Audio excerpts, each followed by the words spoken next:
नमस्कार, मैं हूं पूजा चौरसिया आपके साथ और आप देख रहे हैं टीवी 100 हमारा उत्तराखंड में। आप सभी का स्वागत है। खबरों की शुरुआत करेंगे। उत्तराखंड में महंगाई को लेकर कांग्रेस का विरोधी सुर लगातार देखने को मिल रहा है। पेट्रोल डीजल की बढ़ती कीमतों को लेकर आज भी कांग्रेस ने हल्ला बोला। लगातार बढ़ रहे दाम के विरोध में कांग्रेस ने पदयात्रा का आह्वान किया। कांग्रेस कार्यकर्ताओं ने सरकार विरोधी नारे लगाते हुए बीजेपी को जन विरोधी करार दिया। कांग्रेस के उपाध्यक्ष सूर्यकांत धस्माना ने कहा, बढ़ते पेट्रोल और डीजल के दामों से आम जनमानस बेहाल है। गैस सिलेंडर के साथ साथ खाने पीने की वस्तुएं भी महंगी हुई हैं, जिससे जनता का बजट हिल गया है। सरकार ने अच्छे दिन लाने की बात की थी, लेकिन अभी भी जनता महंगे जीवन जीने को मजबूर है, जिसको लेकर आज जनता बीजेपी सरकार को कोस रही है। कांग्रेस के उपाध्यक्ष ने जमकर निशाना साधा है। आज प्रीतम सिंह जी के आह्वान पर पूरे प्रदेश के अंदर हर जनपद मुख्यालय में कांग्रेस जन मार्च कर रहे हैं, जनता के बीच में जा रहे हैं। जिस प्रकार से आज त्राहिमाम हो रहा है, और सबसे बड़ी बात यह है कि मोदी जी ने सीधा रसोई पर सर्जिकल स्ट्राइक किया है। रसोई से जब गैस का सिलेंडर गायब हो जाएगा तो चूल्हा जलेगा कैसे? पहले ही चूल्हे में मुश्किल से दाल चल रही थी, पहले ही बड़े मुश्किल से चूल्हे में चावल चढ़ रहे थे, पहले ही बड़ी मुश्किल से रोटी बन रही थी। सब चीज़ों में आग लगी है, तेल महंगा है, खाने का तेल महंगा है। तो आज मोदी जी ने ये इंतज़ाम कर दिया कि अब चूल्हा जले भी नहीं। और उन्होंने गैस को जिस प्रकार से महंगा किया है, पिछले 2 महीने में लगभग 200 रुपया गैस के सिलेंडर में बढ़ा दिया। जो यूपीए सरकार के ज़माने में गैस के सिलेंडर की कीमत थी, उससे दुगनी तिगनी कीमत जो है बढ़ा दी आपने। इस महंगाई पर वो नियंत्रण रख सकते थे। मुझे जानकारी है कि बिहार से लोग नेपाल में पेट्रोल लेने जाते हैं, वहाँ 30 रुपए कम है। आखिर मैकेनिज्म है ना सबका। एक्साइज ड्यूटी हम लगातार बढ़ाते रहे, अगर हम एक्साइज कम कर दें तो पेट्रोल के डीजल के दाम भी कम हो सकते हैं। मैंने पूरा आंकड़ा उसके लिए निकाला जो सदन में कहूँगी। तो इस भारी महंगाई में लोग रोटी कैसे खाएं? तनख्वाह तो बढ़ी नहीं, डीए भी उस हिसाब से नहीं बढ़ा। महंगाई के हिसाब से हमेशा डीए बढ़ता है, वो भी नहीं बढ़ा। सैलरी भी नहीं बढ़ी, समय पे सैलरी भी नहीं मिल रही है, नौकरियां भी नहीं है, छटनी हो रही है। इस महंगाई में लोग क्या आत्महत्या कर लें? बहुत बुरी स्थिति है। मैं मोदी जी से कहना चाहता हूँ, जब लगभग $130 जो है पर बैरल कच्चा तेल था, उस समय भी कांग्रेस की सरकार ने पेट्रोल और डीजल के और गैस के दाम नियंत्रित रखने का काम किया। आज तो जो अंतर्राष्ट्रीय बाजार में जो कच्चा तेल है वो मुश्किल से $40 पर बैरल है, तब भी नियंत्रित नहीं हो पा रहा है। मोदी जी आंखें खोलो, नेपाल में पेट्रोल और डीजल के क्या दाम है आपके सामने है। आज उसकी तस्करी जो है होने लगी नेपाल से। जो देश हम पर आश्रित है, उस देश में पेट्रोल डीजल के दाम कम है। बांग्लादेश को देखो, श्रीलंका को देखो, पाकिस्तान को देखो। तो बढ़ती महंगाई को लेकर जहां आम जनमानस परेशान है, वहीं दूसरी तरफ लगातार पेट्रोल और डीजल के दाम बढ़ रहे हैं। कांग्रेस कार्यकर्ताओं ने पौड़ी में जुलूस निकालकर अपना प्रदर्शन किया। प्रदर्शन के दौरान कांग्रेसियों ने गाड़ियों को रस्सियों से खींचा। युवा कांग्रेस के जिला उपाध्यक्ष आशीष नेगी ने बताया, महंगाई की मार आम जनता पर बेहिसाब पड़ रही है, लोगों का बजट हिल गया है। पेट्रोल, डीजल और रसोई गैस की कीमतों में दिन ब दिन बढ़ोतरी होती जा रही है, जिसका असर उनकी आर्थिकी पर पड़ा है। महंगाई से सबसे ज्यादा मध्यम वर्ग पर असर पड़ा। उनका कहना है कि चुनाव के समय बीजेपी ने महंगाई पर लगाम लगाने की बात की थी, लेकिन इस पर अंकुश लगाने में नाकामयाब साबित हुई है। पौड़ी में भी डीजल, पेट्रोल और गैस की बढ़ती दामों को लेकर युवा कांग्रेस की तरफ से विरोध प्रदर्शन किया गया।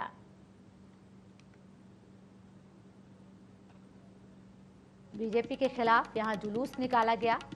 पौड़ी में भी असर दिखाई दिया इसका।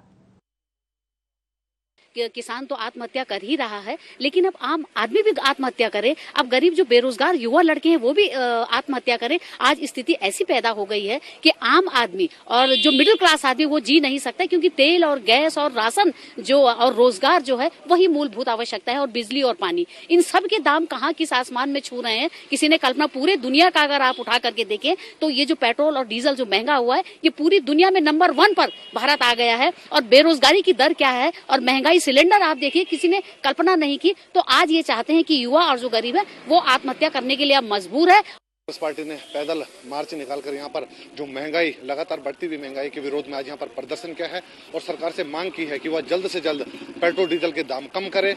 जो 3 काले कानून उन्होंने किसानों के लिए पारित किया उनको वापस ले और रसोई गैस के दाम कम करे। जुलूस निकालकर कांग्रेस की तरफ से यहां विरोध प्रदर्शन किया गया है। केंद्र सरकार पर जमकर हल्ला बोला गया है और रस्सियों से गाड़ी को खींचा गया। वहीं टिहरी में भी बढ़ती महंगाई को लेकर कांग्रेसियों ने गाड़ी खींचकर अपना रोष जताया। जिला अध्यक्ष राकेश राणा ने कहा, बढ़ते दामों से जनता की जेबों पर डाका डाला जा रहा है, जिससे आम आदमी की आर्थिकी पर असर पड़ा है। महंगाई अपने चरम पर है और जीडीपी बिल्कुल नीचे गिर गई है।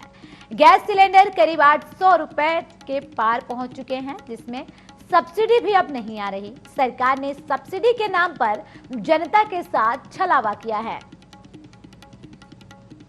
सब्सिडी के नाम पर जनता से छलावा करने का आरोप यहां भी कांग्रेसियों की तरफ से लगाया गया है। कांग्रेस ने गाड़ी में रस्सी बांधकर गाड़ी को खींचा है और अपना विरोध जाहिर किया है। जिस तरीके से पेट्रोल और डीजल के दामों में बढ़ोतरी हो रही है,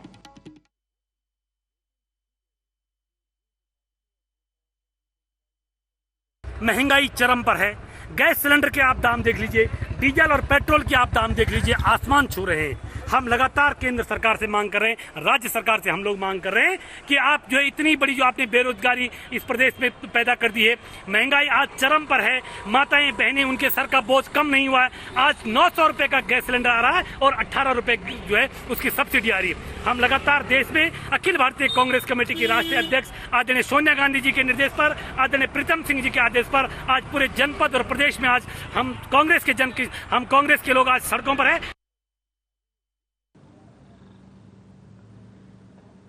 तो बढ़ती महंगाई को लेकर कांग्रेसियों का विरोध प्रदर्शन जारी है। पहाड़ पर भी कांग्रेसियों ने पदयात्रा निकालकर महंगाई को लेकर सरकार के खिलाफ मोर्चा खोला।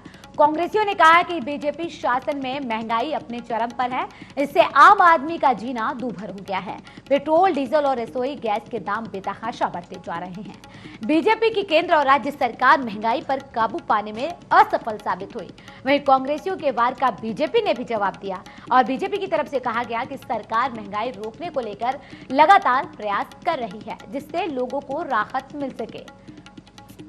लेकिन सरकार की तरफ से क्या कुछ कदम उठाए जा रहे हैं, ये तो देखने वाली बात होगी। फिलहाल महंगाई की मार से आम जनता त्रस्त है। पेट्रोल और डीजल के बढ़ते दामों ने जहां लोगों की परेशानी बढ़ा दी है, वहीं महंगाई भी अब बढ़ती जा रही है, क्योंकि सीधा असर दूसरे सामानों पर पड़ता है। पेट्रोल डीजल में जिस तरीके से बेतहाशा इजाफा हो रहा है दामों में, गरीब आदमी बाजार में जो है ना सब्जी खरीद सकता ना दाल खरीद सकता है।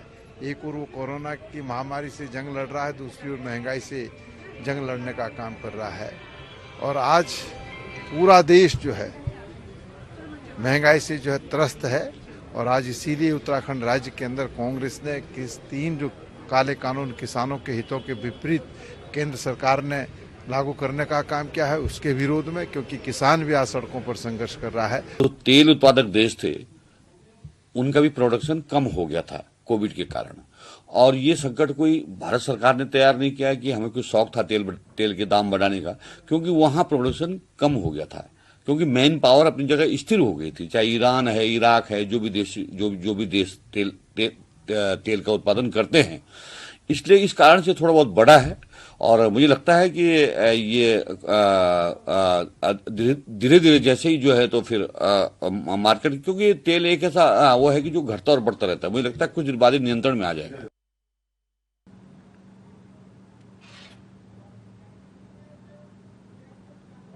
अधिक जानकारी के साथ संवाददाता साक्षी जुड़ गई हैं फोन लाइन पर। साक्षी, जिस तरीके से महंगाई दिन ब दिन बढ़ती जा रही है, कांग्रेस लगातार विरोध कर रही है। अब पदयात्रा भी निकाला गया है, पदयात्रा का क्या कुछ असर दिखाई दे रहा है वहां पर? बिल्कुल पूजा, यकीनन देखा जा सकता है कि बढ़ती महंगाई के लिहाज से अब कांग्रेस जो है हमलावर होती हुई नजर आ रही है। अब सरकार के ऊपर कहीं ना कहीं आज निशाना दागते हुए कांग्रेस नजर आई। आज हल्ला बोल किया उन्होंने, पदयात्रा करी अध्यक्ष के आह्वान में। बहुत सारे कार्यकर्ता उनके साथ मौजूद थे और तमाम हजारों की भीड़ में देखा गया कि कांग्रेस ने जो है आज सरकार विरोधी नारे लगाए और सरकार से मांग करी कि जिस तरीके से पेट्रोल और डीजल के दाम आसमान छू रहे हैं, जिस तरीके से 50 रुपए का इजाफा आया है सिलेंडर में, और जो आम जनता की रसोई है वहां तक कहीं ना कहीं अब सरकार की महंगाई जो है पहुंच चुकी है। तो इसके तहत अब सरकार को कोई ना कोई कदम उठाना पड़ेगा। और वहीं अध्यक्ष का कहना है कि सरकार सिर्फ चुप्पी साधी हुई नजर आ रही है, क्योंकि जब कांग्रेस की सरकार थी उस समय जो भाजपा के कार्यकर्ता थे वो तमाम मुद्दों पर प्रदर्शन करते थे और महंगाई का एक ऐसा मुद्दा था जो कांग्रेस की सरकार में भी प्रमुखता से उठा। तो अब जब लेकिन साक्षी, जिस तरीके से महंगाई के मुद्दे को लेकर बीजेपी सरकार में आई, अब ये समझा जाए कि जो बार बार आरोप लगाया जाता है कि बीजेपी की कथनी और करनी में फर्क है, वो दिखाई दे रहा है कि जिस मुद्दे को लेकर सरकार में आई बीजेपी, उसी मुद्दे पर अब वो खुद घिरती नजर आ रही है।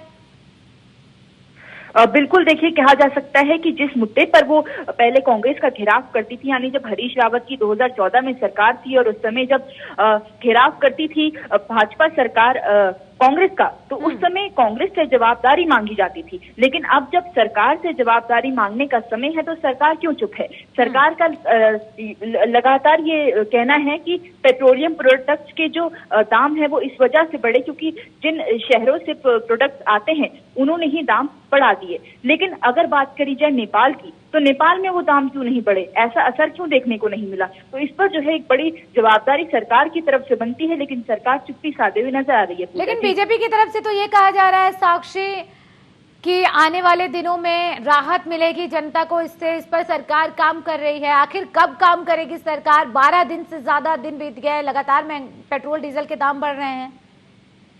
बिल्कुल पूजा, यकीनन देखिए पेट्रोल एक ऐसी चीज जो आपको हमेशा जिस चीज की आपको जरूरत पड़ती है, रसोई की कैसी चीज जिसके बिना आप नहीं रह सकते। तो ऐसे में सरकार को जल्द से जल्द कोई ना कोई कदम और संज्ञान लेना चाहिए इस चीज के विषय में। और वहीं सरकार ये कह रही है कि कोरोना के चलते कहीं ना कहीं अर्थव्यवस्था बिगड़ी, इस वजह से ये जो महंगाई में दर में जो इजाफा आया है इस वजह से आया। लेकिन सरकार क्या कर रही है, ये एक बड़ा सवाल है। जैसा आपने कहा 12 दिन हो गए, तो सरकार अब कुछ करती हुई नजर क्यों नहीं आ रही है? सरकार तो सामने आके मीडिया से भी इस चीज में चर्चा नहीं कर रही है कि महंगाई को किस तरीके से रोका जाए। तो एक बड़ा विषय जो है पूजा बनकर सामने आ रखा है। यानी कि साक्षी, इस बार का विधानसभा सत्र जो बजट सत्र होगा वो काफी हंगामेदार हो सकता है, ये माना जाए, क्योंकि विपक्ष अपनी तैयारी पूरी किए हुए है महंगाई के मुद्दे को लेकर, बेरोजगारी के मुद्दे को लेकर सरकार को घेरने की।